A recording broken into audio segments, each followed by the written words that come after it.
አዲስ የገባችሁ እንደሚባለው ሰብስክራይብ አድርጉ። ለብዙ ሰዎች እንዲተላለፍ የሚያስፈልገው ነገር አድርጉ። ቢያንስ 7000 ሰው ያየው ከሆነ 7000 ሰው ላይክ ቢያደርግ ዩቲዩብ ራሱ ወደ ብዙ ሰዎች ያሻግረዋል። ስለዚህ እዚህ አየር ላይ ያላችሁ በሙሉ አሁኑ ንኩት። ብዙ ጸበል የሚያጠምቁ አባቶች ማስለፍለፍ ይወዳሉ። ሰይጣን ደግሞ መለፍለፍ ውሸታም ውሸት። ብዙ ባልና ሚስቶች በጸበል ተፋተዋል። ባልሽ መድኃኒት አድርጎብሻል፣ ጎረቤቶች ሻይተኙልሽም። እነሱ ለጥ ብለው ነው እኮ የሚያድሩት። ይገርማቸዋል። እነሱ ለጥ ብለው ነው የሚያድሩት ለራሳቸው እንቅልፋቸውን እየጠጡ። ሁልጊዜ የምትደጋገም ቃላት ናት እቺ። አባቶቻችን ለምን ጠልቀው ገብተው እውነት መሆንና አለመሆኑን ለምን እንደማይነግሩ አቅም። ለምሳሌ እስቲ የት ጋር ነው ባልና ሚስት የተፋቱት? ሁሉም ነው ያሉት አይደለ? እስቲ የተጠመቁትን በሙሉ አግኝተዋቸዋል ማለት ነው እኚህ አባት። ወይም ደግሞ እንደዚህ ብሎ የሚናገሩት መምህራን በሙሉ ባልና ሚስት ሊጠመቁ ሄደው ወይም ሚስት ልትጠመቅ ሄዳ ባሏን ፈታለች፣ ባል ሊጠመቅ ሄደው ሚስቱ ፈቷል ብለው የሚሏቸውን ያምጧቸው እስቲ። እንትን ማስታወቂያ ይልቀቁና እኔ ሄጄ ነበር እንደዚህ ተፋትቻለሁ ይበሉ ለህሊና። በእውነት ነው የምላችሁ ለህሊና እስቲ ይበሉ። የለም ከየት ያመጡታል? የሚገምቱትን አንድ ሰባኪ ምንድነው አንድ ሞኝ የተከለውን 50 ምናምን አይነቅለውም ይባላል አይደል? አንድ ጊዜ ተነገረች፣ በቃ እሷ ነች የምትደጋገመው። ግን እስቲ አምጣ በቪዲዮ ማን ያሁን በቲክቶክ ላይ ገብቼ አንድ ጊዜ ኮሜንት ሰጠውኝ። በርቱ ደስ ይላል ወንድማማቾች ስል ጊዜ አንዱ ከአድሚኖች ውስጥ ማን ነው ካሉት ቲክቶክ ውስጥ ካሉት ገስት ውስጥ ካሉት ውስጥ አንዱ መምህር ተስፋዬ ኮሜንት ላይ ኮሜንት ሲሰጠው እናስገባውና ሲጠያቄን ጠይቀዋል።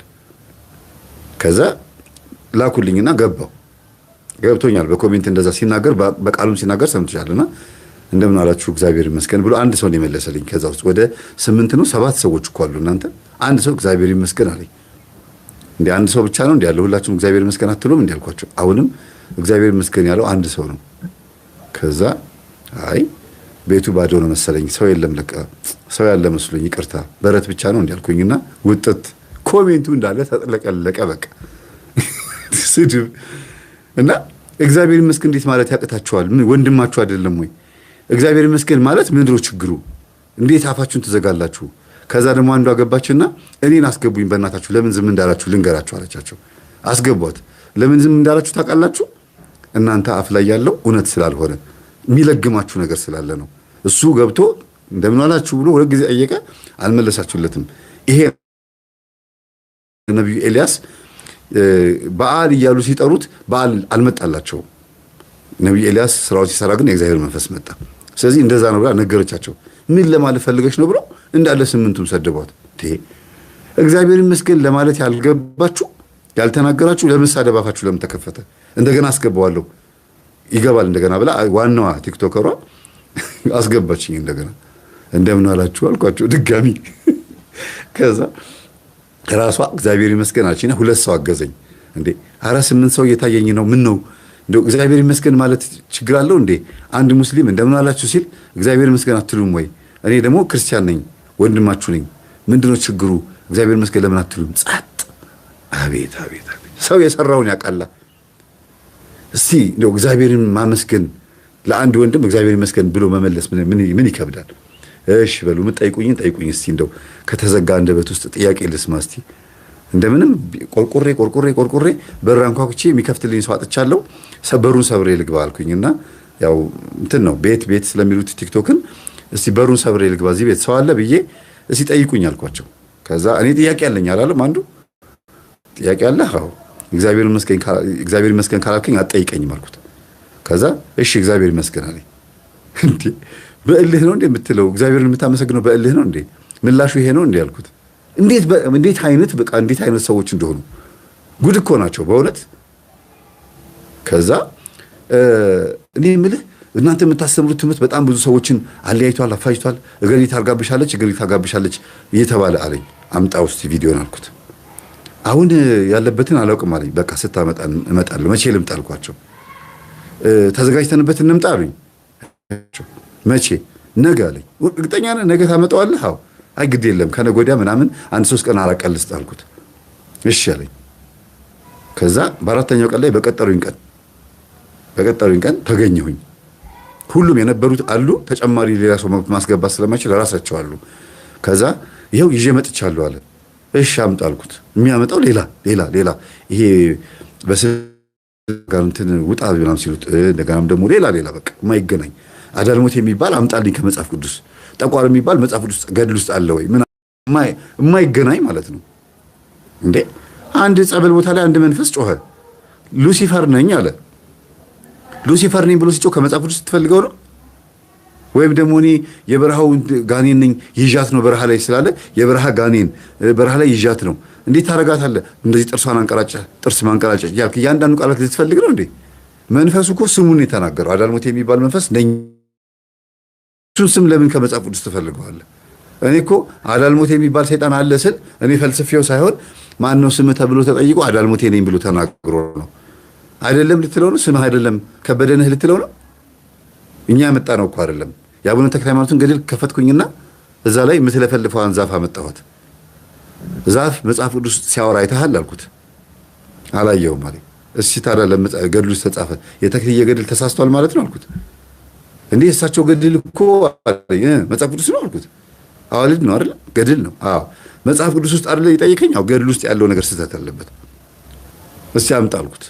ከየት ታመጣዋለህ ይሄን አልኩት። እና በጣም ብዙ ችግር ያለባቸው ወንድሞችና እህቶች አሉ። ከዛ ማስረጃ ሊያቀርቡ አልቻሉም። ማለት በትክክል ተጣልተናል የሚሉ ሰዎችን ሊያመጡ አልቻሉም። ከዛ አንዷ ጎርጎራ ከማህበረ ቅዱሳን ውስጥ አመጣች። ማህበረ ቅዱሳን ቪዲዮ ላይ እንደዚህ ሆኖ ሁለት ባልና ሚስቶች እስጢፋኖስ ቤተክርስቲያን ግማሽ ያጠምቁ ምናምን ብሎ የተናገሩትን። እሺ ስንት ናቸው ታዲያ እነዚህ አልኳት። አዎ እነዚህን አመጣው አለችኝ። አይ ሁሉም ሰው እንዴ ጉባኤ ላይ የመጣ ሰው በሙሉ ወንጌል ሰምቶ ንስሐ ይገባል አልኳቸው። አይገባም አሉ። ስለዚህ እንዴት ነው ከጉባኤ መካከል አንዲት ሴት መጣ በሚዲያ ስለተናገረች የሁሉም ሰው ችግር ሆኖ የሚታየው? ስንት ሰው እንደዛ ሲናገር ሰማችሁ? አንዲት ሴት መጣ ተናገረች አይደል? እውነት ይሁን ውሸት ይሁን በምን አረጋግጣችሁ? መልስ ተመልሶላቸዋል አልተመለሰላቸውም? እነዚህ ሰዎች በዛ ሰዓት ምን ያህል ጉባኤውን አዳምጠዋል? ሚዲያ መጥተው እንደዛ ቃለ መጠይቅ ሲደረግላቸው ምን ያህል እርግጠኞች ናችሁ? ስለ ኢንተርቪውስ ምን ያህል እርግጠኞች ናችሁ እናንተ? በቃ ምንም መልስ ሊመልሱልኝ አልቻሉም። ማስረጃ አምጡ፣ የለም ዝም ብሎ በስማ በለው ነው። በሉ እንግዲያውስ እግዚአብሔር እስመ አልቦ ነገር ዘይሳነው ለእግዚአብሔር ተብሏል። ለእግዚአብሔር የሚሳነው ነገር የለም ተብሏልና ምንም የሚሳነው ነገር የለም፣ ሁሉ ነገር ያደርጋል። በስልክ አጋንንትን ማስወጣት ይኸውና እኔና እናንተ በስልክ አይደል የምናወራው? አንድ ጋኔን እዚህ ጋር አሁን ቢጮህ በስላሴ ስም ረፍ አትረብሸን ሲባል እሺ ብሎ ቢል በምንድን የታዘዘው? በስልክ። ታዲያ ምንድነው ችግሩ አልኳቸው።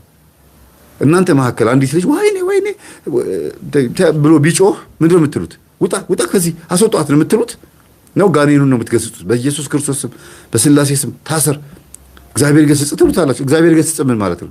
ማሰር አይደል? አዎ። በምን? በስልክ ቲክቶክ ላይ ሆነው የሚያስተምሩ ወንጌል የሚያስተምሩ የለም? አዎ። በቲክቶክ ወንጌል ይገባል እንዴ? አዎ ይገባል። ታዲያ መንፈስን ስለማሰር እግዚአብሔር ቃል ለምን አይገባም? ለምንድን ነው ሰይጣን ለማሰር አይገባም?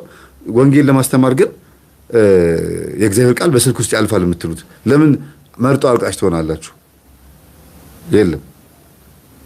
እና አንዳንዴ የግል ስሜቶቻቸውን እንጂ የሚያንጸባርቁት ወይም የሆነ ሰባኪ ሰውን ሲያንጸባርቅ ያንን ይዘውት ዝም ብለው ይሮጣሉ እንጂ የተረጋገጠ እንደው በቂም አርኪ የሆነ ጥያቄ አቅርቦት አርኪ መልስ እንኳን እንዲመለስ የሚያደርግ ነገር አያቀርቡም።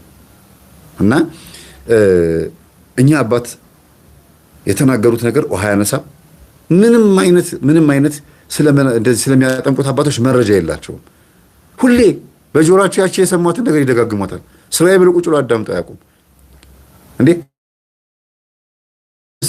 ለምሳሌ በጣም ብዙ ምዕመናን በተሰበሰቡበት መካከል አንድ አጋንንት የያዘው ሰው ወይኔ ተያዝኩኝ፣ ስንት ዓመት ሙሉ ሲጋራ አስጨሽ ጫት አስቀሚው፣ ስንት ዓመት ሙሉ ዘማዊ አድርጌው እንደዚህ ወይኔ አሁን ሚካኤል ያዘኝ አለ። ምስክርነት አይደለም ይሄ? ለምን እንደዚህ ትናገር? ዝም በል ለሲጋራ እንዳስጨስከው ተናገርክ ይባላል? ለምን ተናገርክ? ለምን እንደዚህ እንዳረከው ተናገርክ ይባላል?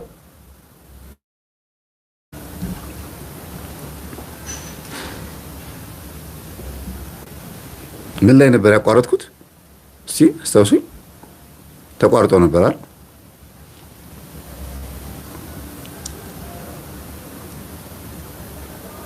ድንገት ከተቋረጠ የቆየ ከሆነ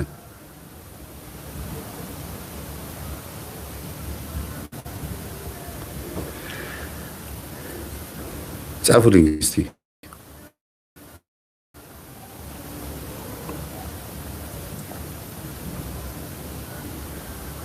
አዎ ስለ ስልክ ነው። አይ እንደዛ ከሆነ ቆይቷል ከተቋረጠ ማለት ነው። አዎ ሲጋራ ጎሽ፣ በቃ ሰምታችኋል።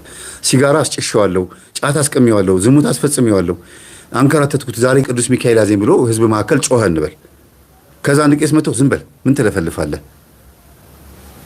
ማን ነው ያስለፈለፈ ያለው? ቅዱስ ሚካኤል ያዘኝ ነው አይደል ያለው? ወይኔ እያለ ይላል። አሁን እዛ ሲጋራ የሚያጨስ ካለ ጫት የሚቅም ሰው ካለ ወይኔ እኔም እኮ ማጨሰው በአጋንንት ነው ማለት ነው፣ ይህ ሁሉ ነገር እንደዚህ የምንከራተተው በቃ አጠመቃለሁ ብሎ ከዚህ ከጮኸው አጋንንት ቢሰማና ቢማር ቢጠመቅ ቢድን ከአጋንንት ነው የተማረው? አጋንንት ነው ቁጭ ብሎ ወንጌል ያስተማረው? ወይስ እግዚአብሔር አጋንንቱን ይዞት ነው ያስለፈለፈው? ካስለፈለፈው ላይ የተማረው? ይህን ማመዛዘን ያቅተዋል አንድ በዚህ የሰለጠነ ዘመን ላይ ያለ ሰው። የተለያዩ የመናፍስትን ስም ጠርቶ ጸበል ላይ ሲጮህ ያ መንፈስ የት አድራሻው የት እንደሆነ የሚያውቁ ሰዎች አሉ። አቴቴ ጨሌ፣ ጠቋራ፣ ዳልሞቴ፣ ወሰንገላ፣ አብኮ፣ ፈደምናው፣ ፈጨፌ፣ ታየ ከራማ፣ ሻምብሶ ወደ ጉራጌ ክልል ብትሄድ ሙሄት፣ አርሜት፣ ቦዥ ምናምን የደብተራው ጥንቁልናው ይህ ምናምን ሁሉ እንዴት ይሰራ እንደነበረ መንፈሱ ሲዘከዝክ ይሄን ይከተሉ የነበሩ ሰዎች ይቆጠባሉ። ከዚህ እንዴት ነው ሲለፈልፍ አትስሙት የሚባለው? ማን ያስለፈለፈው? ውሸታም ነውስ የሚባለው እግዚአብሔር ነው ወይስ አጋንንቱ ነው? እግዚአብሔር የአጋንንቱን ማንቁርት ይዞ ምን አረከው ተናገር እየተባለ እየለፈለፈ ነው ወይስ ዛሬ በካሜራ ፊት ስለለፈለፈ ጥንት ደግሞ በአባቶቻችን ፊት መለፍለፉ አልታወቃቸውም? ተጽፏል እኮ ገድል ላይ ብዙ አባቶቻችን ገድል ላይ ተጽፏል እኮ እንዴት ያደረጋቸው እንደነበረ ሰዎቹን ምን ያደረጋቸው እንደነበረ ዝርዝር አገው ጽፈውታል። ምን አረከው ተብሎ ተጠይቆ አውርቷል። አንድ ቀን ዘምትበታለሁ መቼም በማስረጃ በእያንዳንዱ እና ማርቆስ ወንጌል ላይም አለ። ማነህ ሲለው እኔ ሌጊዮን ነኝ አለ። ክርስቶስ ስሙ ጠፍቶት ነው ማነህ ብሎ የጠየቀው? ሐዋርያት እንዲሰሙ አጠገቡ ነገ ጌታ ካረገ በኋላ እነሱም አጋንንትን ሲያስወጡ ሰዎችን ሲፈውሱ ስሙን ጠይቀው ምን እንዳደረገ ህዝብ እንዲማር አድርገው ነው። ማነህ ሲባል ሌጊዮን ነኝ አለ። ይህንን አይቶ ቅዱስ ቶማስ ምን አደረገ?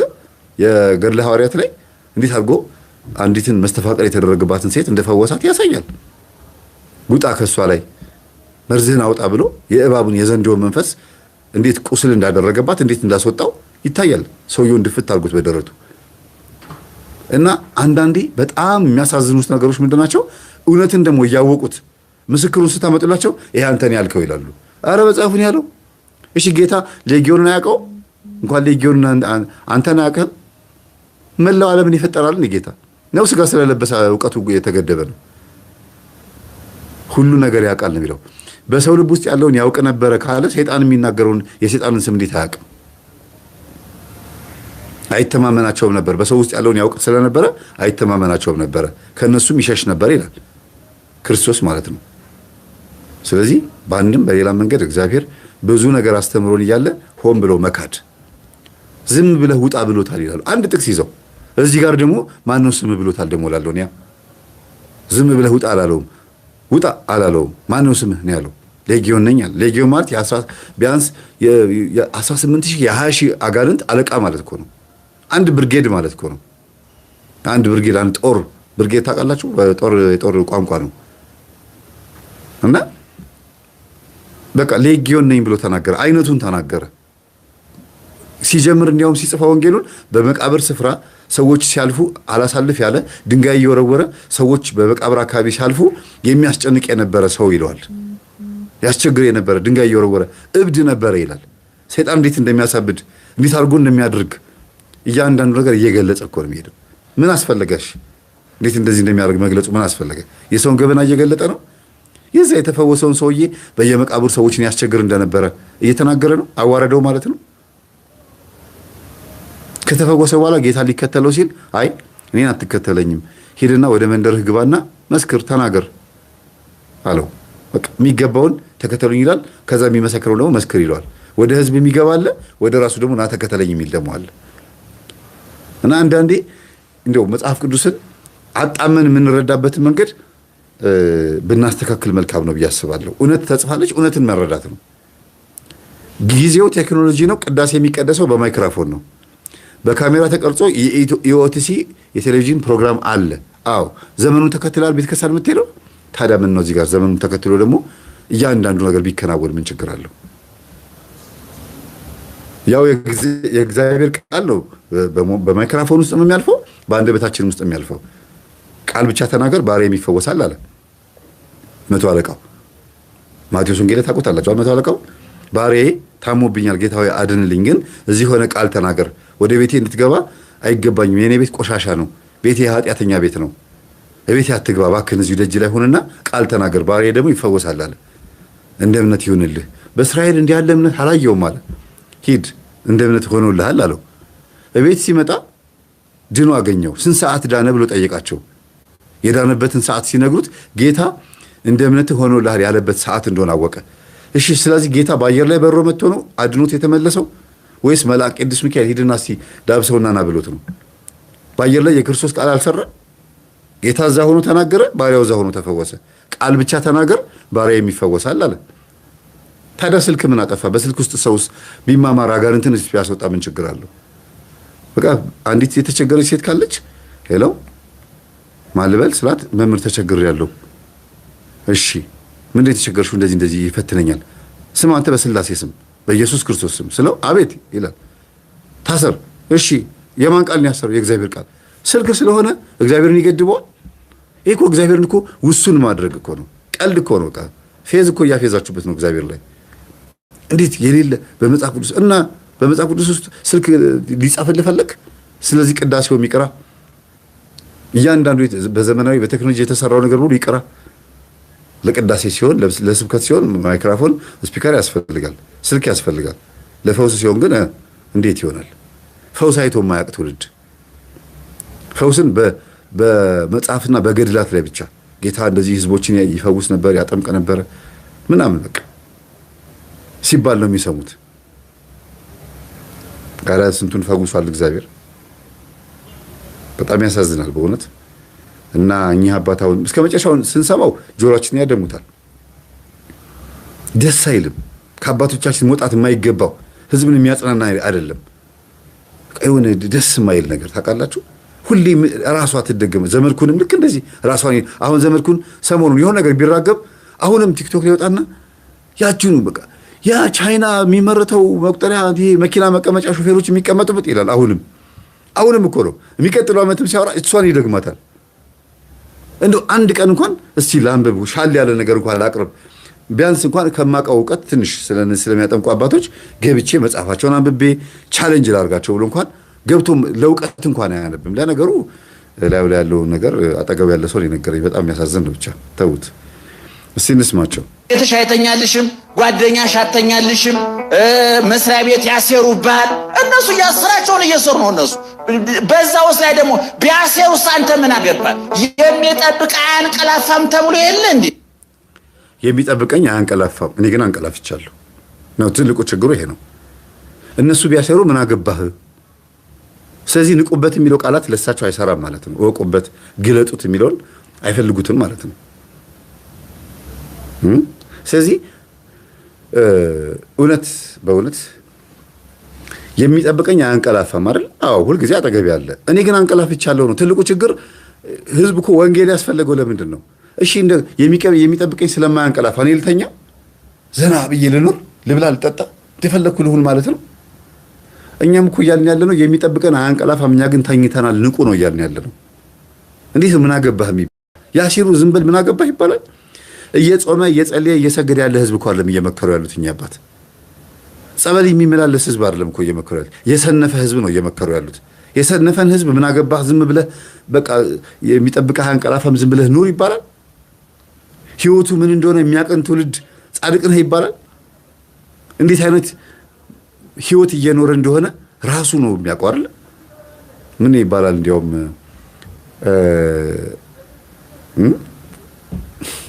ተረት፣ በጣም ብዙ ተረቶች አሉ። አንዳንድ ጊዜ ተራች እንዳልሆን ነው እንጂ ዶሮን ሲያታልሏት በመጫኛ ጣሏት የሚባለው አይደለም። በእውነት ህዝብን ማታለል ጥሩ አይደለም። ህዝብን መሸወር ጥሩ አይደለም። ጉባኤ ላይ መድረክ ስለተሰጠ ማይክሮፎን ስለተሰጠ ብቻ እንደፈለጉ ማውራት ጥሩ አይደለም። በእውነት ያሳዝናል። ህዝብን እውነቱን መንገር ነው። እንቅጭ እንደው የሁልጊዜ የተለመደ ጉባኤ ሁልጊዜ መናገር ደስ አይልም። እርግጠኛ ነኝ እኛ አባት በጣም ብዙ እውቀት አላቸው። ግን እውቀታቸው ይሄኛው መሆን የለበትም። ካላወቁት በቃ መተው ነው። ሲጠይቁ አይ ይሄን ላልለፈው። አንድ ጊዜ መምህር ዶክተር ዘበነ የሬዲዮ ፕሮግራም ላይ ሲጠየቅ በቃ ማረሳውና ደስ ያለኝ ነገር የተናገረው እንደዚህ ይባላል ብሎ ስለ አጥማቂዎች ሲጠይቁት ጊዜ ኖ አሁን ስለሱ የምናወራበት ሰዓት አይደለም፣ ስለዚህ መረጃ የማውቀው ነገር የለም ብሎ መለሰ። በቃ ደስ አለኝ። ለምን በቃ የማያውቀው ነገር ከሆነ በቃ መተው ነው፣ ማለፍ ነው። የሚያውቀው ላይ ትኩረት ማድረግ ነው። ዶግማ ላይ፣ ቀኑና ላይ፣ ትውፊት ላይ፣ አንድምታ ላይ፣ ሃይማኖት አበው ላይ በደንብ ነው የሚያስተምሩት። እኔ ራሴ ቴዎሎጂ ስማር እሳቸው ነበሩ። በቃ በደንብ ያስተምራሉ። አዎ፣ ግን የማያውቁት ነገር ላይ ለምንድን ነው እንደዚህ የሚበረቱት? እሺ እናውቀዋለን የሚሉት እነሱ ያኛውን ነው። አውደ ነገሥቱ ሊሆን ይችላል፣ መፍትሔ እስራኤል ሊሆን ይችላል፣ ወይ ደግሞ እቺ ግርማ ሞገሷን መዋረሷን አብሿን ሊሆን ይችላል። እና ያንን ስላወቁ ይሄኛውን እናውቀዋለን እያሉ ነው ማለት ነው። ኧረ ስንት የማታውቁት ህዝብ አለ። ሰይጣኑን ታውቁት ይሆናል፣ ህዝቡን ግን አታውቁትም። ስለዚህ እናውቀዋለን የምትሉት እግዚአብሔርን ነው ወይ ሰይጣኑን ነው? አንተ ምን አገባህ አይባልም። አባታችን አንተ ምን አገባህ አይባልም። እነሱ የፈለገ መተት ያድርጉ፣ አንተ ምን አገባህ አይባልም። እንዴት የማያገባው በገዛ ህይወቱ? እርሶ ያ ሰው ታሞ ተኝቶ ይጠይቁታል፣ ሄደው ይፈውሱታል፣ ያጠምቁታል፣ እርሶ ሄደው ይደርሱለታል። ያም ይመለከተኛል እየተደረገብኝ ነው እኔ ችግር አለብኝ ብሎ ተናግሮ ይሆናል። ይሄኔ ምናልባትም እንደ ምሳሌ አድርገው አቅርቦት ሊሆን ይችላል። አንዳንድ ጊዜ እውነትን ብናወራ ደስ ይለኛል። በእውነት እውነትን እናውራ አባታችን፣ ስለ እውነት እናውራ። ከዛ ህዝብ ይዳል። ቤተክርስቲያን ችግር አለባት የለባትም? አለባት። የትልቁ ችግሯ ምንድን ነው? ደብተራ ቃሉ አይደለም ተግባሩ። ቃሉ ምርጥ የቤተክርስቲያን ቃል ነው።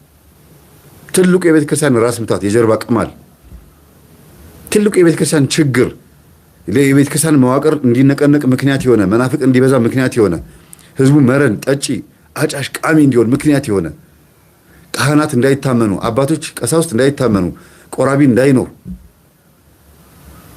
አርቲስት እየጠሩ መድረክ ላይ በአርቲስት ጉባኤ መድረክ እንዲመራ ገንዘብ እንዲሰበሰብ ምክንያት የሆኑ ካህናት ሳይታመኑ ቀርተው የዓለም ተዋናዮች እንዲታመኑ ምክንያት የሆኑት ማን ናቸው? ደብተራዎች ናቸው። ከነ ጨበሬው እየመጣ ከነ ችግሩ እየመጣ መድረክ ላይ ማይክሮፎን ሲጨበጥ ህዝቡ ገንዘብ ይወረውራል። ካህናት እስቲ ባካችሁ ሳንቲም ወሩ ሲባል ጸጥ። ለምን እምነት ለምን ጠፋ? በአባቶቹ ላይ ለምን እምነት ጠፋ? እውነት ደብተራ የሚለው ስም እኛን የተሳደቡ ነው የራሳቸውን ያሰደቡት? ካህናት በዚህ ልክ በትውልድ አውቶቡስ ውስጥ ካህን ቆሞ ምእመን ቁጭ ብሎ በዛ በተጣበበ መካከል ክብር ያጡት ለምንድን ነው? የኔ ቢጤዎች በየመንገዱ እየለመኑ ሲመጡ ካህናት ጠምጥመው ሲለምኑ የሚሰጣቸው ያጡት ለምንድን ነው?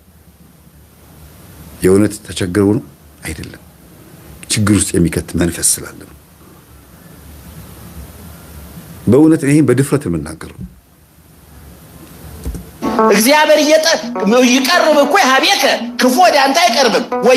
ወይበው መቅሰፍት ቤተከ መቅሰፍት ወደ ቤተ አይገባም። እስመ ለመላእክቲሁ ይእዝዞሙ በእንቲአከ መላእክቱን ስላንተ ያዛቸዋል። ከመ ይቀቡከ በኩሉ ፍናዊከ በመንገድ ሁሉ ይጠብቁ ዘንድ ወበእደዊሆሙ ያነስኡከ በእጆቻቸው ከወደክበት ያነሱ ዘንድ ከመ ይትተአቀፍ በእብን እግርከ እግርህ እንዳትሰነካከል ይጠብቁ ዘንድ መላእክቱን ያዛቸዋልና ክፉ ወደ አንተ አይቀርብም፣ መቅሰፍትም ወደ ቤት አይገባም ተብሎ ተነግሯል። እኛ ደግሞ ያለ ነው ክፉ ወደ ቤት አይቀርብም ተብሎለት ህዝቡ ክፉን ግን ራሱ እያመጣ ነው። ክፉ ወደ ቤቱ አይመጣም ሳይሆን ራሱ ሰው ይዞት ይመጣል ነው። ጠቋይ ቤት የሚሄድ አለ፣ ደብተራ ጋር የሚሄድ አለ። በጎ ነገር መስሎ ጥበብ መስሎ ራሱ ሆን ብሎ እየተዋረሰ ነው እያልን ነው።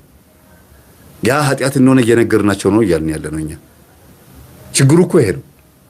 እንዲያውም መንፈስ የተወረወረበት ሰው የእውነት ነው ማለት መንፈስ የተወረወረበት ሰው በእግዚአብሔር ቶሎ ይጎበኛል።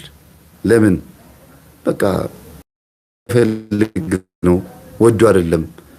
ሰዎች ምቀኛ ሆነውበት ውለውበት ነው ይባላል በገጠር ቋንቋ። ውለውበት ነው፣ ተነስተውበት ነው፣ ወይም ደግሞ ምቀኛ ተገኝቶበት ነው።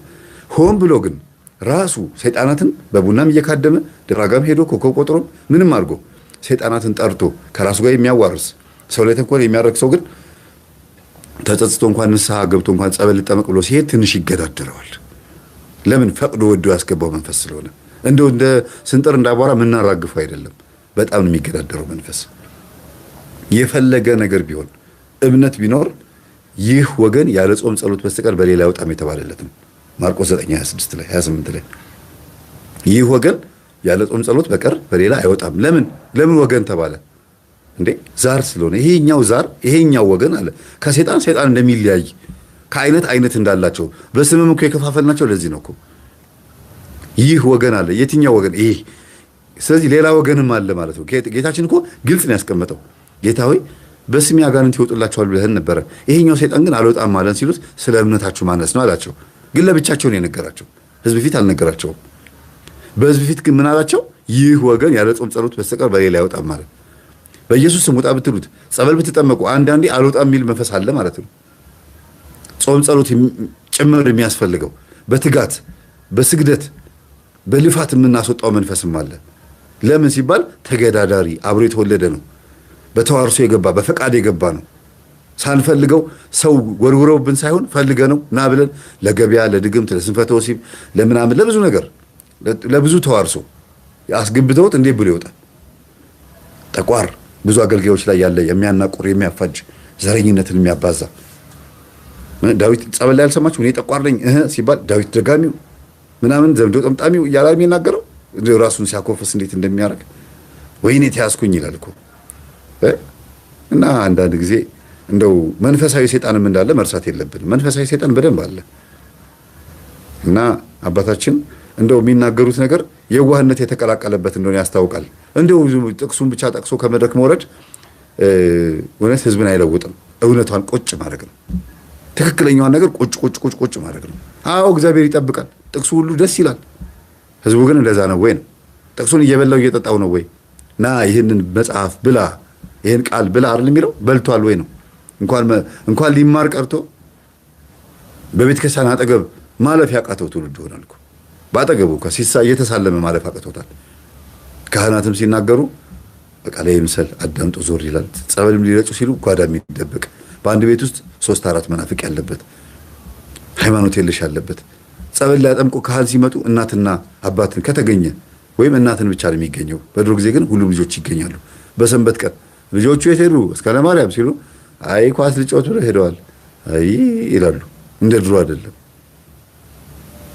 ትውልዱ የለም ጠፍቷል። ለዚህ ትውልድ ይሄ ነው ወይ የሚሰበከው? ተው እናንተ ቤት በአዳም ልኮ የለም ማለት ሌላ ቤት የለም ማለት ነው ወይ? እናንተ ጋር ጠቋር የሚባል ሰይጣን ወይም ደግሞ አዳልሞት የሚባል የለም ማለት ሌላ ቤት የለም ማለት ነው ወይ? ለምን እኛ ቤት ባለው ልክ እንሰብካለን? ሌላው ቤት ባለው ልክ ለምን አንሰብክም? በሰው ጫማ ውስጥ ገብተን ለምንድን ነው በደንብ አድርገን ህመማቸውን ስቃያቸውን ማናየው?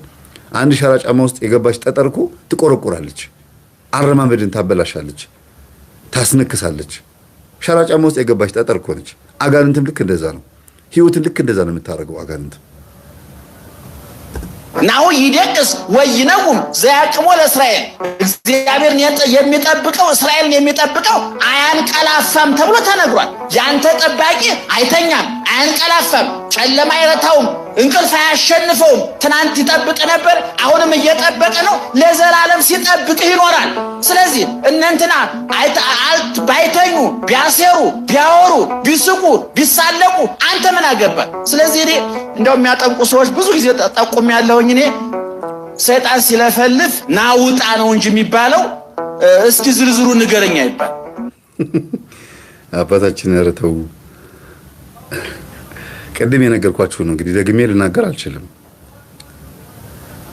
እስኪ ዝርዝሩ ንገረኝ ተብሎ ተጠይቆ የሚነገረውም ሰይጣን ነው። በማን ኃይል? በእግዚአብሔር ኃይል። ሲጮህ የጮኸው በእግዚአብሔር ኃይል ከሆነ ሲለፈልፍ ለምንድን ነው እንደ ውሸት የሚታየው? ያስጮኸው እግዚአብሔር ከሆነ ናውጣ ሲባል እሺ ወጥቻለሁ በስላሴ ስም ሲል እንዴት አመኑት? አያችሁ፣ ትልቁ ነገር እዚህ ጋር ነው። ማነህ? ሰይጣን ነኝ። ለምን ያስካት ምናምን ብሎ አስለፈለፉትና አንድ አባት አስወጡ። እዚህ ጋር ደግሞ ሌላ አባት ማነህ አሉት። እንግዲህ የእሳቸውን ፓርቲ የሚከተሉ አባት ማለት ነው። ማነህ አይሉትም። ሲጮህ አዩታል። ውጣ ውጣ በኢየሱስ ክርስቶስ በስላሴ ስም በቅዱስ ሚካኤል ስም ውጣ አሉት አይደል? እሺ ብሎ ወጣ። በምን አመኑት እንደወጣ? እሺ ብሎ ዋሽቶ ተቀምጦስ ቢሆን ሲለፈልፍ ውሸቱን ነው አሉ። እሺ ብሎ ስለወጣ ግን እውነት ነው ወጥቷል ብሎ አመኑ። ምንድነው ማረጋገጫው ለመውጣቱ? ነውር ነው። ሰይጣን ዝርዝሩ ብዙ ነው። ብዙ ትዳር አፋቷል፣ ብዙ ጎረቤት አጣልቷል፣ ብዙ ጓደኛ አለያይቷል። ብዙ እነዚህ ጀም በየሰፈሩ አሉ እና በየሰፈሩ ያሉ እንደው ሟርተኞች፣ መተተኞች በቤተ ክርስቲያን የተቀመጡ ሰዎች አሉ በየሰፈሩ። አንድ ሁለት አይደሉም፣ በሺህ የሚቆጠሩ ናቸው። ኑሯቸውን የሚደጉሙ ነፍሳቸው የተራቆተች ኪሳቸው የሞላ ነፍሳቸው የጎደለች ሆዳቸው የጠገበ አይምሯቸው የተራበ ሰውነታቸው የለበሰ ህሊናቸው የተራቆተ ነገን የማያስቡ እግዚአብሔር ይፈርድብናል ብለው ህሊናቸው የማያዳምጡ በየሰፈሩ ነው። ባልሽ እንዲያረገ ነው፣ ሚስትህ እንዲያረገች ነው፣ ጓደኛሽ አተኛልሽም፣ ጎረቤቶችን ተጠንቀቃቸው እያሉ በማህበረሰብ ውስጥ መርዝ የሚነሱ ጥላቻ የሚነሰንሱ የሰይጣን መልእክተኞች አምባሳደሮች አሉ። ስለዚህ ማስቀባጠር አይገባምና አያችሁ ተምታተውባቸዋል። ከኑግ የተገኘ ስልጥ አብረ ተወቀጥ ነው። ጠንቋይን እየተናገሩ ነው በየሰፈሩ ይላሉ። እንግዲህ በየሰፈሩ ማን እንደሆነ የሚያጠምቁት አባቶች ቤተክርስቲያን ውስጥ ነው ያሉት። ቤተክርስቲያን ውስጥ ነው ያሉት አይደል? ደግነቱ ደስ የሚለው ነገር ከቤተክርስቲያን ውጪ የትም ቦታ አላጠምቅም ማለታቸው ጠቀማቸው። ማንን እያሉ ነው? በየሰፈሩ ሲሉ ጠንቋዮችን ይሆን? በየሰፈሩ ውስጥ ያሉትን ደብተራዎችን ይሆን? ያርገው። እኛን እያሉ ከሆነ ግን በጣም ነው የምናዝነው። ምክንያቱም በየሰፈሩ ውስጥ የለም ይሄ ነገር። በሚዲያ ነው ይሄ፣ በአጠቃላይ በሚዲያ ነው የሚያጠምቁትም። እነዚህ አባቶች ቤተክርስቲያን ውስጥ ነው አስተዳዳሪዎች ጠርተዋቸው በደብዳቤ ተጠርተው ኑና አጥምቁ ተብለው ነው የሚመጡት። እና ቤተክርስቲያን እንደምን እንደ ተራ መንደር እንደ ሰፈር ተቆጥራ ከሆነ እንግዲህ እኔ ቆጠረው እንግዲህ ራሱ ይወቀስበት። እሺ እያወሩት ያለውን ነገር እርሳቸው ራሱ ከየት ሰሙት? ከምን አዩት? ቦታው ላይ ተገኝተዋል? አይተዋል? መተው ያውቃሉ? የሚያጠምቁ አባቶች ጉባኤ ላይ መተው ያውቃሉ? በዩቲዩብስ አክስትሽ ነች ያደረገችው፣ አጎቴ ነው ያደረገው፣ እናት ነች ያደረገችው የሚል ቪዲዮ አለ? እነዚህ የሚያጠምቁ አባቶች የለቀቁት ምስል ላይ ካለ ደግሞ እውነት ነው ወይ አረጋግጠዋል ወይ? እነዛ ሰዎች ፍርድ ቤት ሄደው ከሰው ያለ ስማችን ስም ተሰጥቶን እንደዚህ ተብለናል ብለዋል ወይ? ላለማድረጋቸው ነው ለማድረጋቸው መረጃ መሰብሰብ ያለበት እንዴ? ሀቅ ነው እንዴ? ይሄ እኮ ቀላል ነገር ነው። መጽሐፍ ቅዱስ ውስጥም እኮ እንደዚህ ነገር ተዘርዝሯል፣ ተቀምጧል። ማን በማን ላይ ምን እንዳደረገ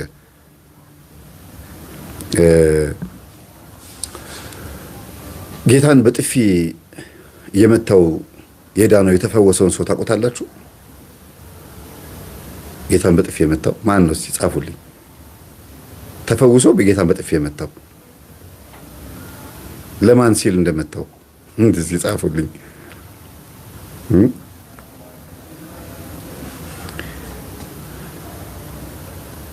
38 ዓመት መጻጉ አይደል? ትክክል። 38 ዓመት ታሞ የነበረው ተፈወሰ። ግን ለአይሁድ ሲል ጌታን በጥፊ መታው። ለሰው ሲል ድኗል እኮ ድኖ ቆሞ እኮ እየሄደ ነው። ሐቁ ሌላ ነው፣ ጥፊው ሌላ ነው። እኛ የምንለው ሐቁ ቤተክርስቲያን ውስጥ ነው። አዙሮ ደግሞ ያብየን ልክክ ወደ ብየ ልክክ ያደርጉታል። ቤተክርስቲያን ውስጥ ያለውን አውጡ መጀመሪያ ነው እያልን ያለነው እኛ። ህዝቡን ጉድ የሰራው እሱ ነው። እነሱ ቢሉት ሌላ፣ እኛ የምናወራው ሌላ። አልተገናኝተውም፣ ክላሽ አድርጓል። በመሀል ግን ሳንድዊች ሆኖ እንደ ስጋ ጥብስ በዳቦና በዳቦ ማከል እየተገመጠ ያለው ህዝቡ ነው። እየተበላ እየታኘከ እየተተፋ ያለው ሰብሳቢ የሌለው እረኛ እንደሌለው መንጋ ተበትኖ በግላጢያቱ ተሰቃይቶ በሚወረወርበት መንፈስ ተሰቃይቶ በራሱ በሰራው በማነው በፖለቲካና በኑሮ ውድነት ተሰቃይቶ በሁሉ ግን ችሎ ቤተክርስቲያን መጥቶ ደግሞ ተሳልሞ አስቀድሶ ይመለሳል። ቻይ ህዝብ እኮ ነው እግዚአብሔር። ስንቱን ችሏል። እዚህ ጋር ምን ብሎ ነው የጻፈው? የሐሰተኛ አጥማቂያንና የጋኔን ግንኙነት እንዲህ ነው ለሁሉም ይድረስ ብሎ ነው የጻፈው። ይሄንን ቪዲዮ የለቀቀው ሰው አይገናኝም እኮ ጭራሽ። ራሳቸው ስም አወጡ ሐሰተኛ አጥማቂያን ብለው። ግን እነዚህ ሐሰተኛ አጥማቂያን ተብሎ ስም ይወጣላቸው ልክ ኢየሱስ ማለት አያድንም ያላችሁት ኢየሱስ አሁን ግን የሚያድነው ማለት ነው አይደል? ትርጉሙ ቀጥተኛ ትርጉሙ ኢየሱስ ትርጉሙን የሚነግረኝ ሰው አለ? መድኃኒት ማለት ነው ኢየሱስ ማለት የዚህ ትርጉም የሚነግረኝ ሰው ቀጥታ ስንተረጉመው አዳኝ ማለት ነው። ይኸውላችሁ ኢየሱስ ማለት ማን ነው? ያ እንደ ግለሰብ ካየነው ኢየሱስ ማለት ያ ከድንግል ማርያም የተወለደው አዳኙ ነው። የስሙ ትርጉም ግን ኢየሱስ የሚለው የስሙ ትርጉም ግን ለክርስቶስ አይመጥነውም። ለምን ሲባል በጥንት ጊዜ አያድንም ብለው የሚሉት አሕዛብ አያድንም ብለው የሚሉት እሱ ኢየሱስ ይሄኛው ይኸው አዳነ ብለው ነው ስሙን በዛ ያመጡት። እና አንዳንድ ጊዜ በየአገሩ ቋንቋ ስሞች ሲቀያየሩ ትንሽ ይገለባበጣል። ይሄን ብዙ ያው ሊቃውንት ተከራክረውበት የራሳቸውም መልስ ሰጥተውበታል። ጸድቋል ኢየሱስ ተብሎ ቤዛ ኢየሱስ ማለት ቤዛ ዓለም ይሆናል። ችግር እሱ ክርስቶስ ካደረጋቸው ነገሮች ውስጥ አንዱ ነው። አምላክ ማለት ነው፣ መድኃኒት ማለት ነው። ትክክል ነው። ይህ ግን ብዙ አፍራሽ ነች አይደለ? እና ኢየሱስ ነው የሚሉም አሉ፣ ኢየሱስ ነው የሚሉም አሉ። እንግዲህ በዚህ አሁን ሐሰተኛ አጥማቂያን ብለው ሲያመጡት ሐሰተኛ አጥማቂያን ብለው ግን እነዚህ ሐሰተኛ የተባሉት አባቶች ናቸው ወይ ነው? ስሙ ተሰጥቷል ኦልሬዲ። በቃ ስሙን የሚያወጡላቸው ማን ናቸው? ተሳዳቢዎቹ ናቸው። እነዚህ የሚያጠምቁት አባቶች ደግሞ የሚያስጨውት ማን ነው? ተሳዳቢዎቹ የሚልኩትን መንፈስ ነው። ለምን ሐሰተኛ አጥማቂ ብለው የሚያወጡት ራሳቸው ስለሚልኩት ነው። ምን ማለት ነው ሐሰተኛ አጥማቂ ማለት? በመሰረቱ ራሱ ሚስጥሩን የሚገልጥ ነው። መጽሐፍ ቅዱስ ላይ ተገልጿል፣ ገድል ላይ ተገልጿል፣ ስንክሳር ላይ አለ፣ በደንብ ተዘርዝሯል። ስለዚህ መቃብያን ላይ ያለው ጸሐፊ ደራሲ ሐሰተኛ ነው ማለት ነው። ለምን ሰይጣን አስለፍልፏላ። መቃብያን 3 ከምዕራፍ 1 እስከ ምዕራፍ 3 ድረስ አንብቡት። መቃብያን 3 ነው ያለው። መቃብያን 1፣ መቃብያን 2፣ መቃብያን 3 80 አህዱ ላይ አለ። ስለዚህ ያ እዛ መጽሐፉ ላይ የጻፈው ሰው ተሳስቷል። ሰይጣን እንደዛ ኢንተርቪው ማድረግ አልነበረበትም፣ ማናዘዝ አልነበረበትም ማለት ነው።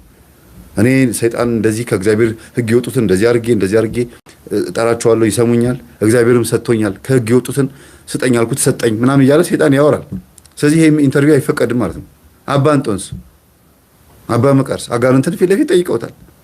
ምንድን ነው ሰው እንዴት ነው የምታሳስተው ብሎ ጠይቀውት እንዲያርጌ ነው ማሳስታቸው አለ። እሳቸውም ሐሰተኛ ናቸው፣ ሐሰተኛ አባት፣ ሐሰተኛ ባህታዊ ናቸው ማለት ነው። ኢንተርቪው ማድረጉ ከሆነ ችግሩ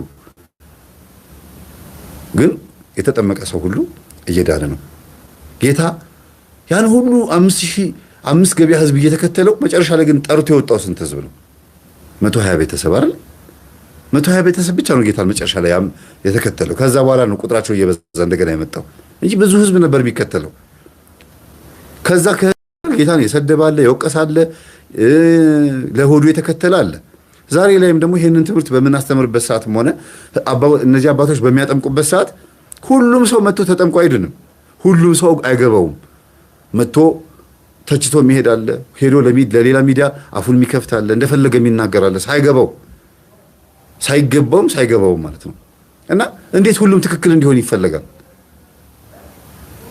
ሁሉም ሰው የሚጠመቀው ሰው በሙሉ በሚያጠምቁት አባቶች አምነው ነው ወደ ቤት የሚመለሱት። የሚጠራጠር የለም፣ የሚያጠራጥር ሰይጣን የለም።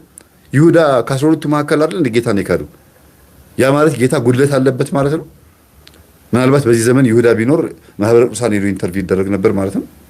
ጌታ ደግሞ ከማህበረ ቅዱሳን ውጭ ሆኖ ሐሰተኛ አጥማቂ ይባል ነበር ማለት ነው ይመስለኛል። እንደዛ ነው።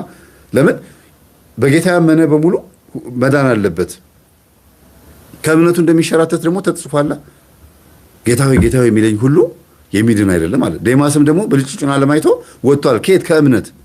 ያመነ ሁሉ አይድንም። ያመነ የተጠመቀ እንደገና ደግሞ ምግባር ያለው እምነትና ስራ ያለው ነው ሚድነው። ስለዚህ የተጠሩት ብዙ ናቸው፣ የተመረጡት ግን ጥቂት ናቸው የሚለው ቃል እዚህ ጋር ያሳያል። እና የእነዚህን የሚያጠምቁ አባቶችን ስም የሚያጠፉት ማን ናቸው? ጉባኤው ላይ መጥተውም ቢያውቁ እንኳን የሚረዱበት የሚያዩበት አንግል መነጽራቸው ትክክል ያልሆነ ሰዎች ናቸው። ልክ ጌታን ሲከተሉ ብዙ ሰዎች ግማሹ መጥተው ይከራከሩት እንደነበረ ትክክል አይደለም አንተ የምትሰራው ነገር እያሉ በመጽሐፍ ቅዱስ ብዙ ይከራከሩት ነበር ጌታን። እንዴት ነው ሐዋርያት ራሳቸው ግራ አልተጋቡም? ስጋዬን የበላ ደሜን የጠጣ የዘላለም ሕይወት ይኖራል ሲል ጊዜ እንዴት ነው እንዲህ የሰው ስጋ እንዴት እንበላለን? ስጋዬን ብሉ ይለናል እያሉ ተጠራጠሩ ይላል ዮሐንስ ወንጌል ላይ። ሐዋርያት ራሳቸው እንዴት ነው አሁን ይሄ ከባድ ትምህርት ነው፣ ስጋውን እንዴት እንበላለን? እነሱ የሚያስቡት ሄዶ ስጋውን እንደዚህ መዘንጠል ምናምን አድርገው ነው አይገመቱት በቀጥታ። አሁንም ጉባኤ ላይ ሲመጡ ብዙ ሰዎች እዛ ጋር የሚታየው ነገር ድራማ ይመስላቸዋል፣ የሚለፈልፈው ስክሪፕት ይመስላቸዋል። የእውነት የግል ህይወታቸው አይመስላቸውም። ቤታቸው ሰግደው ጾመው ጸልየው ቢመጡ ግን እነሱ ላይ ያለው ተረክ ብሎ ይወጣል። በደንብ ነው የሚገለጠው ማለት ነው። እና በጣም ነው ማዝነው አባታችን የሚናገሩት ነገር ውስጥ ፍሬ የሌለው ውሃ የማያነሳ ነገር ነው። ለምን ሲባል ያለ አጀንዳቸው ያለ ዘውጋቸው ነው እያወሩ ያሉት። እስቲ ባካችሁ የእነዚህን አባቶች ኦዲዮ ውስጥ ያሰሙኝ። በማለዳ መያዝ የመምህር ግርማ ወንድሙ መጽሐፍ ተተርኳል በዩቲዩብ ላይ ከ1 እስከ 31 ድረስ ነው 28 ድረስ ተተርኳል አይደል? እስቲ ዩቲዩብ ላይ ገብታችሁ በማለዳ መያዝ ትረካውን አዳምጡ። መጽሐፉ የሌላችሁ ሰዎች እጅግ ነው የምትገረሙት። ያንን እስቲ እንዲያነቡ ጋብዟቸው ለኛ አባት። ምክንያቱም አይናቸው ስለማያይ ጆሮአቸው የሚሰማው፣ ምክንያቱም ንቁ ናቸው። በመስማት ልባቸው የተከፈቱ አባት ናቸው። ከዛ ደግሞ ስብከቶቻቸው እንዲያዳምጡ ማድረግ። ምንድነው የሚሰብኩት እኛ አባት? እነዚህ አባቶች ምን የሚያስተምሩት? እንደው በቲክቶክ ተቆርጣ የምትወጣዋን ነው? ደሃ ጸልሳኗን ነው? መምህራን እንደዛ ናቸው። ደሃ ጸልሳን እንቁጠር ካልን የሁሉንም መምህራን ደሃ ጸልሳን ማውጣት እንችላለን። ይሄ የአንደበት ማዳለጥ፣ የፊደል መሳሳት ምንም ያለ ሰው ነዋ። እሱን ቆጥሮ ግን አምጥቶ ለምን እንደው ታውቃላችሁ? ግን እንከን የሚፈልጉባቸው የሚያጠምቅና የሚፈውስ አጋንንትን የሚያስወጣና በሽተኞችን የሚያድን እንደ ጻድቅ አድርገው ስለሚቆጥሩት እኮ ነው። እንደ አቡነ ተክለ ሃይማኖት፣ እንደ አቡነ ገብረ መንፈስ ቅዱስ በቃ የሆነ የተለየ ስጦታ ማስተማርንና መፈወስን እንደ አገልግሎት አይወስዱትም። መምህር ግርማ እኮ እያገለገሉ ነው እንደ አንድ ሐዋርያ። ልክ ሐዋርያት በዘመናቸው እንደነበሩ እንደሚያገለግሉት የሚያገለግሉት። ተክልዬ እኮ ክንፍ ያወጡት እኮ ከጨረሱ በኋላ ነው እንዴ። አቡነ ገብረ መንፈስ ቅዱስ እኮ አኪዳን የተገባላቸው ከጨረሱ በኋላ ነው። ግን የትኛውም ሊቃውንትም ሆኑ የትኞቹም እነ ዮሐንስ አፈወርቅ የሚሆኑ እነ ፖሊካርፕ የትኞቹም በዘመናቸው የሚያደርጉት ነገር በሙሉ አገልግሎት እንጂ የቅድስናና የብቃት ምልክት አልነበረም። አገልግሎት ነው የነበረው። ሰውን ፈወሱ፣ አስተማሩም፣ አጠመቁ፣ ምንም አሉ። አገልግሎት ነው የሚያደርጉት የነበረው። እኛ የማባል አገልግሎት ነው። ልክ ወንጌል የሚሰብክን እንደ ደሞዝተኛና እንደ ቅጥረኛ ወይም እንደሆነ እንደ ተራ አድርገው ቆጥረውታል። ማስተማርን የመሰለ ትልቅ ነገር የለም። ከዛስ የሚያጠምቁትም አባቶች ደግሞ ከቅዱሳን ከጻድቃን ጋር ማገናኘት። ለምን? ገድል ሲነበብ ስለኖርን ወንጌሉ ሳይነበብ ገድሉ ሲነበብ ነው የኖረው። ገድሉ ሲነበብ ደግሞ ተክልዬ እንዲያርገው ይሄን ያክል ሰው አጥምቀው እንዲያርገው ይባላል። ጥሩ ነው፣ ደስ ይላል። ተክልዬ ያስተማሩትን ወንጌል ለብቻው ቆርጦ አምጥቶ ደግሞ ይሄው ተማሩ፣ ይሄ የተክልዬ ትምህርት ነው ብሎ ደግሞ ያስተላለፈ ሰው አለ? የለም።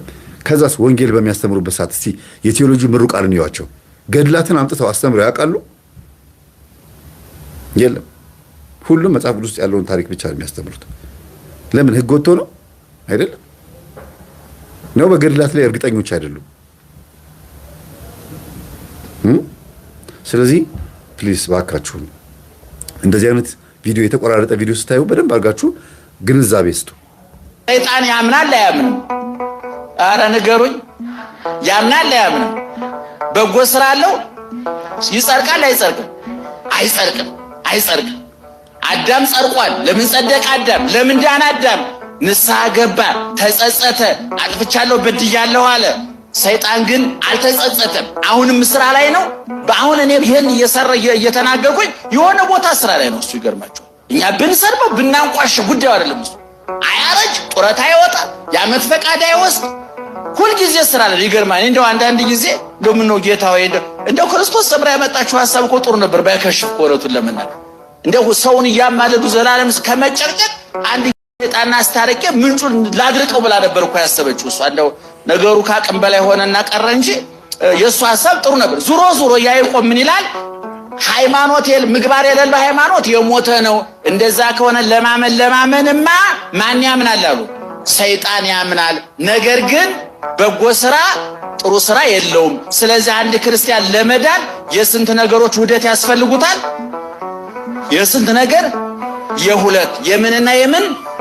የምግባርና የሃይማኖት። እና ይሄው ያዕቆብ ሲናገር ምን ይላል? ወገኖቼ ታገሱ፣ ቻሉ፣ ጠንክሩ፣ በርቱ፣ ምክንያቱም የታገሱትን ብፁዓን እንላቸዋለን።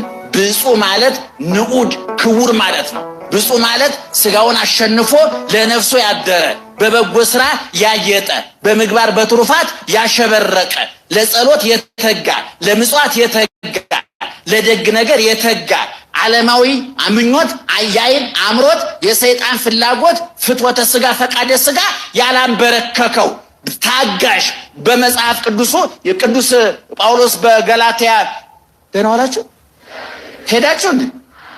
እሺ በያዕቆብ መልእክት በገላትያ 5:22 ላይ ያዕቆብ ቅዱስ ጳውሎስ እንደተናገረው ወፍሬውስ የመንፈስ ፍሬዎች አለና የመንፈሳዊ ሰው ፍሬዎች የክርስትና መገለጫዎች ምዕመናን አንድ ሰው ጥሩ ክርስቲያን ነው የሚባለው ጥሩ ክርስትና አለው የሚባለው ሹመት የሳያመጻድቀው ሲሻር ያልተሳቀቀ ሲያተርፍ ያልቦረቀ ሲከስር ያልወደቀ የቀኑ የሌሊቱ ጨለማ የማይከብደው የቀኑ ብርሃን ያላሳበደው ዝና ሹመት መልክ ውበት ያላሰከረው ነገሮች ሁሉ እንደሚያልፉ የገባው ይሄ ምን ይባላል?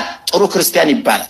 እኛው ክርስቲያን አለመሆናችንን የምታውቁት ትንሽ ኪሳራ ሲደርስብን ትንሽ የሚያስቀድሱ የሚቆርቡ ገዳማት የሚሄዱ ሰዎች ከሆኑማ ትንሽ ሱቃቸው እንደመክሰር ካለ ጌታዬ እንደው ወረቅ እየቆረቡ እያስቀደሱ በየገዳሙ እየተንከራተቱ እናንተና እኮ እያተረፉ ነው። የምቀኛ ጸሎት ይውላችሁ የእናንተና ሱቅ እኮ ይሄው ደመኞቹ በቃ ሸማቹ ይተለተላል። እኔ ጋር እኮ እየደረቀ መጣ። ምን ትሰራለህ? እንዲህ አይነት ክርስቲያን ሊሆን አይችልም። ክርስቲያን ማትረፉ አያመጻድቀውም፣ መክሰሩም አያሳቅቀውም። ክርስቲያን ሹመቱ አያመጻድቀውም፣ መሻሩም አያሳቅቀውም። ክርስቲያን የሌሊቱን ጨለማ አያማርርም፣ በቀኑ ብርሃንም አይሰክርም፣ አያብድም። ነገሮችን እንዳያመጣጣቸው ይቀበላል። ምዕመናን እንደው በጣም ይቅርታ አድርጉልኝ አታሟርትብ ይበሉና ድንገት አይናችሁ ቢጠፋ ምን ታደርጋላችሁ? አቤት እኛ ቢሆን በማመልከቻ የጠፋ መሰለን ድንገት እኮ ነው ጠፍቶ ያደረው። የሚገርማችሁ ነገር ምን ታደርጋ? እኔ አሁን ሰዎች ይደውላሉ ከተለያየ አቅጣጫ ድንገት ይጠፋል አይን፣ ድንገት ይደነቁራል ጆሮ፣ ድንገት ይታሰራል አንደበት። ጧት በሰላም ወጥቶ በሰውነታቸው ፓራላይዝድ ሆኖ በድጋፍ በዊልቸር የመጡ ሰዎች አሉ። ምን ተአምራል? ተዘጋጅቶ መቀመጥ ነው መፍትሄው። እኛ ቅዱሳን የምንላቸው ሹመቱም ላይ አምላኪዎች ሽረቱም ላይ አምላኪዎች ናቸው። እዚሁ ላይ የሚገርማችሁ ነገር ወናውን አስተወጽኦ የታገሱትን ብፁዓን እንላቸዋለን አለና ምን ይላል? ዘከመ ፈጸመ ሎቱ ሰማይክሙ ትዕግስቶ ለኢዮብ የኢዮብን ትዕግስት ሰምታችሁታል። ዘከመ ፈጸመ ሎቱ እግዚአብሔር ስለቱ እግዚአብሔር ልመናውን እንደሰማው እስመ ብዙ ምሕረቱ ለእግዚአብሔር የእግዚአብሔር ምሕረቱ ብዙ ነውና ወመስተሳይል ሩሩህ ቸር ነውና የኢዮብን ልመና እንደሰማው ሰምታችኋልና የሚታገሱት ብፁዓን እንላቸዋለን። ኢዮብ እኮ ምዕመናን በጤንነቱም በበሽታውም በድህነቱም በሀብቱም ያተረፈ ሰው እኮ ነው። በመጀመሪያ ሀብቱ ንብረቱ ወደመበት፣ ቀጥሎ ልጆቹ አለቁበት። 10 ልጅ በተመሳሳይ ቦታ በአንድ ጊዜ ህንፃ ተደርምሶ 10 ልጆቹ አንድ ቀን አለቁ። ሁሉ ልጆቹ መርዶ በአንድ ቀን መጣለት። ይሄ ነው እንግዲህ ትልቁ ችግር እዚህ ጋር ነው። አሁን ጸጥ ብዬ እንድታዳሙ ስለመሰላችሁ የትምህርቱ ርዕስ ምን ሊሆን ይችላል ብላችሁ ትገምታላችሁ? አሁን ሐሰተኛ አጥማቂዎችን ነበር ሲናገሩ የነበሩት። ከዛ ወደ ምን ዞረ? መጀመሪያ የተነሱበት ሐሳብ ምንድን ነው? እዚህ ጋር አሁን ምንድን የትምህርቱን ርዕስ የሚያስብ ሰው አለ? ይሄ በዚህ ጉዳይ ነው የሚያስተምሩት ብሎ በዚህ ባዳመጣችሁት 5 ደቂቃ ውስጥ እና ይኸውላችሁ ሰይጣን መጥቶ ማድቀቅ እንደሚችል ደግሞ እየመሰከሩ ነው ያሉት ማለት ነው አይደል? ሰይጣን አይደል ያደቀቀው? ከብቱን በሙሉ እንዳለ ጨረሰበት። በጉንም ፍየሉንም አህያውንም ፈረሱንም የኢዮብን 10 ልጆቹ ቤት ተደርምሶባቸው ሞቱ። ኢዮብ እዚህ ውስጥ ምንም አላረገም። ቅድም ያስተማሩት እሳቸው ምንድን ነው? እንዲህ እየተደረገብኝ ነው፣ እንዲህ እየሆነብኝ ነው በህይወቴ ላይ አትበሉ፣ የማያንቀላፋ አምላክ እናንተ ጋር አለ አለ። ኢዮብ ጋስ የኢዮብ ታሪካው ምሳሌ ሆኖ ሲመጣ ኢዮብን የሚመስል ሰው አለ አሁን ባለንበት ሰዓት? እስቲ አስተውሉ ይሄንን። እኔ ይቅርታ እየተቻዋቸው አይደለም ያለሁት።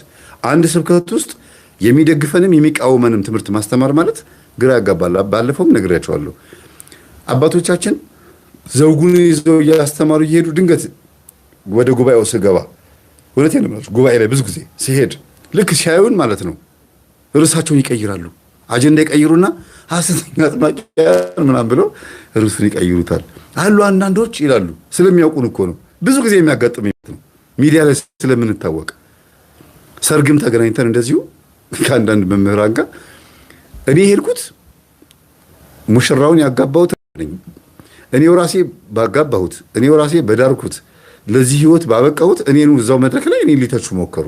ከዛራ መምህር አለና ሙሽራው ቆሞ መምህር እሳቸው ናቸው ያጋቡኝ የኔኑ መምህር እየተቹን ያሉት ብሎ ሙሽራው ራሱ ተናገራቸው። የእውነት ነው የምላችሁ። እንደዚህ አይነት ትምህርት እንዲያስተምሩ አልፈልግም። እኔ መምህርን የጠራሁት ይኸው ፍሬህን እይ ብዬ ነው። ለቅዱስ ቁርባንም ለጋብቻ የሚያበቃኝ እሱ ነው። ምን ይላሉ አላቸው። ሰው ሳቀ። ምን ይበሉ መምህሩ ምን ይበሉ? አይ አይደለም እኔ እኮ ሌላውን አስተምሮን እኮ። ታዲያ ስላዩት ለምን ርዕስ ይቀይራሉ? ድንገት መጥቼ እኮ ቁጭ ስል እኮ በ5 ደቂቃ ውስጥ ገለበጡት። ለምን? ከኋላ ጥግ ላይ ሆኜ ወንጌሉን 20 ደቂቃ እየሰማው ነበር። ከዛ ቦታ ሳገኝ ነው ወደ ሙሽሮች አካባቢ ቦታ አለና ብለውኝ ቆሜ እኮ በቃ ደስ የሚል ትምህርት እያስተማሩ ማለት በቃ ደስ ብሎኝ ወደ መድረኩ ጋር መጣ ብዬ ቁጭ እላቸዋለሁ። አንዳንድ ሰዎች አሉ ብለው ርዕሱን ቀየሩት። ወይኔ ዘውግ መሳት ይሄ አይደለም ታዲያ አቅል መሳት ማለት እውነት ለምንድን ነው በዚህ ልክ ራሴው በዳርኩት ራሴው ባጋባሁት ቅድመ ጋብቻ የምክር አገልግሎት 15 ቀን ድህረ ጋብቻ የምክር አገልግሎት 15 ቀን በምሰጠው በራሴው ተማሪ እንዴ እኔ እኮ ገረመኝና አባቴ ምን አጥፍቼ ነው አልኳቸው። ከዛ ቆይ በኋላ እናወራለን መምህር አሉኝ። በመምህርነት ያምናሉ አልኳቸው። ነኝ አይደል ያልከው አሉኝ። እርሶ መምህር ነው አልኳቸው። አዎ ማን የሰጡት ቤተክርስቲያን እኔ አላየሁም አልኳቸው። ታዲያ ለአንተ ማሳየት የለብኝ እኔም ደግሞ ለእርሶ ማሳየት የለብኝም አልኳቸው። ህዝቡ ሳቀ። ሰርግ ላይ ነው። እኔ አውቄ ፈገግ ብዬ ነው የማወራው ነገሩ ወደ ጸብ እንዳይሄድ። እርሶ መምህርነቱን ለማሳየት ደረቶ ላይ ለጥፈው ነው የሚሄዱት አልኳቸው። አይደለም በቃ እኔ ተሰጥቶታል አሉ። እኔም ተሰጥቶኛል ቤተክርስቲያን ሰጥታኛለች።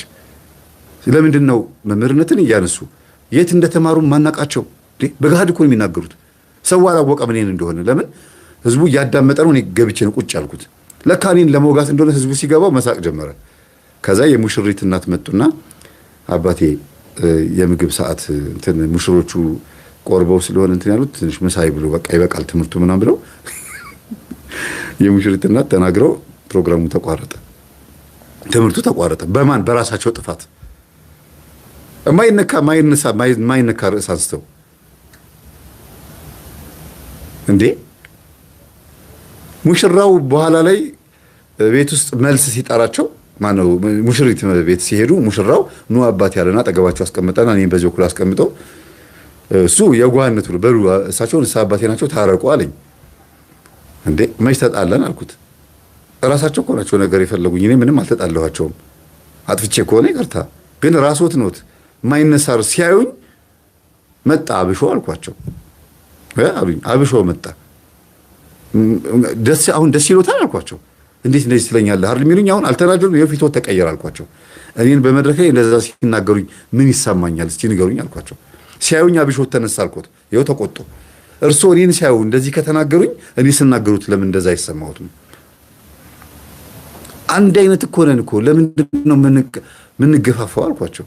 እኔ ይሄ ልጅ ለቁም ነገር አበቃሁት። ትምህርታችን ምን አይነት ነው ማለት ነው? ጤነኛ አይደለም ማለት ነው አልኳቸው። አይ ይሁን ጥሩ በቃ አሁን የሰው ሰርግ ነው የሰው ደስታ ነው ግድ የለም ሌላ ጊዜ ይቆየን ምናምን አሉ። ካህን ስለሆኑ ትጉት አልኳቸው። ምን ታረጉታላችሁ? በሰው ሰርግ ላይ መበጥበጥ ዘውግ መሳት በጣም ነውር ነው በእውነት ነውር። እንዴ ካጋባኋቸው ሙሽሮች ውስጥ አንድ የተፋታብኝ ሙሽራ የለም። ለምን? ትምህርቱ ጤነኛ ትምህርት ስለሆነ። ጤነኛ መሆን ብቻ አይደለም መሰረታዊ የሆነ ትምህርት ነው የማስተምረው። ካስታረኳቸው ውስጥ ደግሞ የተጣላብኝ የለም። ለምን? የማስተምራቸው ትምህርት ስር የሰደደ ትምህርት ነው። የጸባቸው ምንጭ ማን እንደሆነ የምነግራቸው፣ እነሱ ጥፋት እንደሌለባቸው፣ እንዴት መጾም መጸለይ መስገድ እንዳለባቸው፣ ሚስቱ እንዴት መረዳት እንዳለበት፣ እሷም ባሏ እንዴት መረዳት እንዳለባት ነው ማስተምራቸው።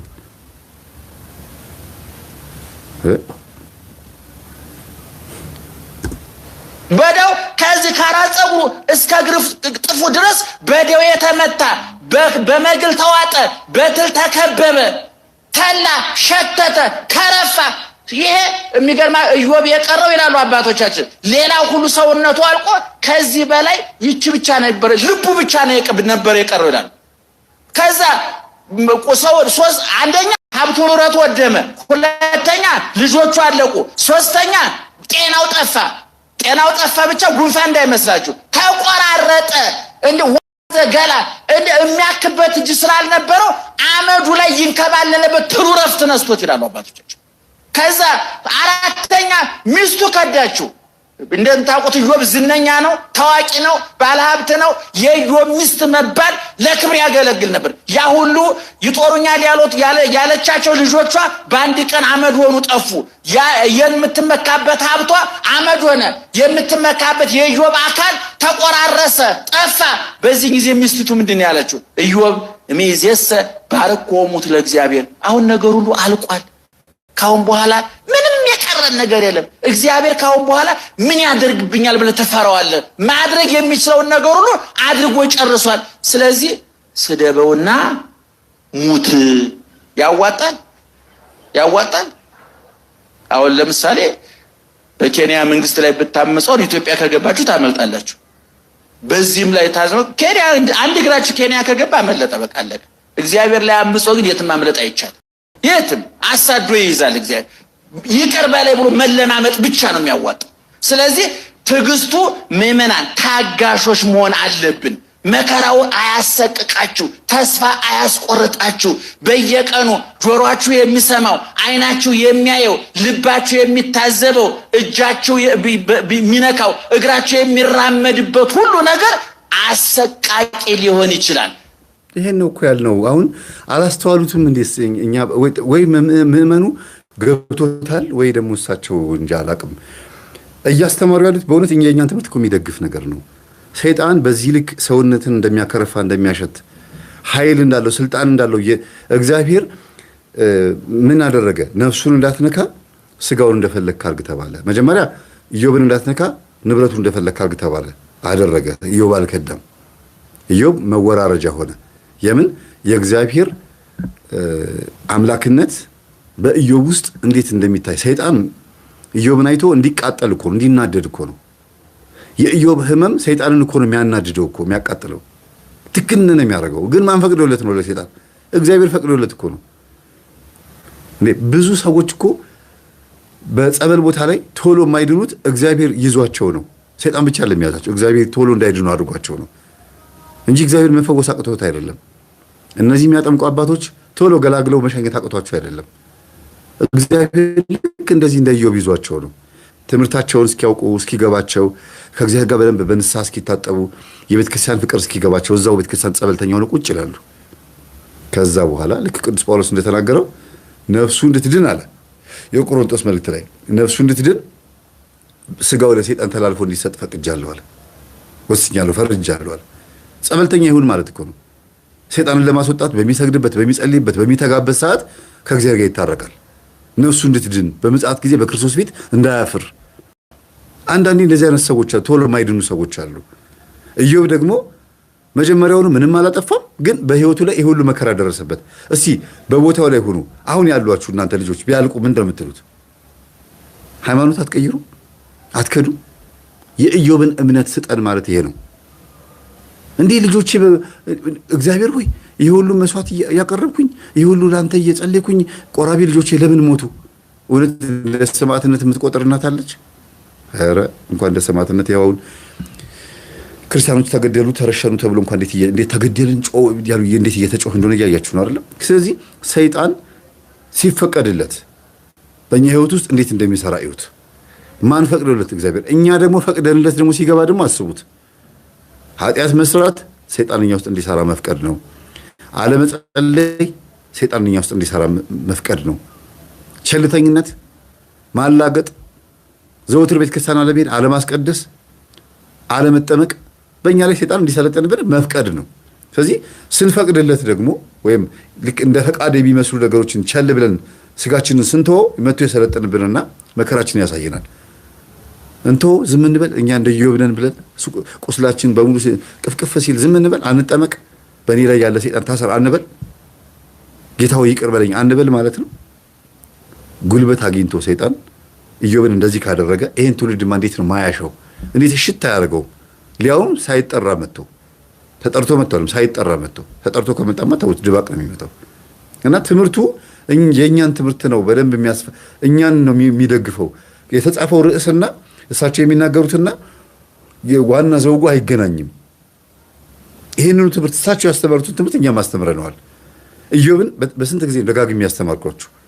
እሳቸው ያስተማሩትን ትምህርት እያስተማርን ራሱን ተመሳሳዩን ትምህርት እያስተማርን በምን እንጣላለን? አጋንንት በማስወጣት ለምን ትወጣለህ ነው እንዴ? ለምን ሰይጣንን አስወጣችሁት ነው? ጥብቅና ነው። እኔ እኮ ይገርመኛል እኮ አንዳንድ ጊዜ ሰው እንዴት በዚህ ልክ ሰይጣን በመውጣቱ ይናደዳል። ሁሉም ቲክቶከር፣ ዩቲዩበር ይህንን ትምህርት ማስፋፋት አይፈልግም።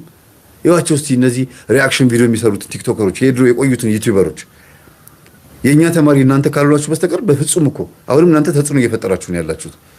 በፍጹም እንደ ምስክር እንደ እውነተኛ ምስክር አድርገው አቅርበውት እንኳን ሰው እንዲማርበት አያመጡት። ለምን?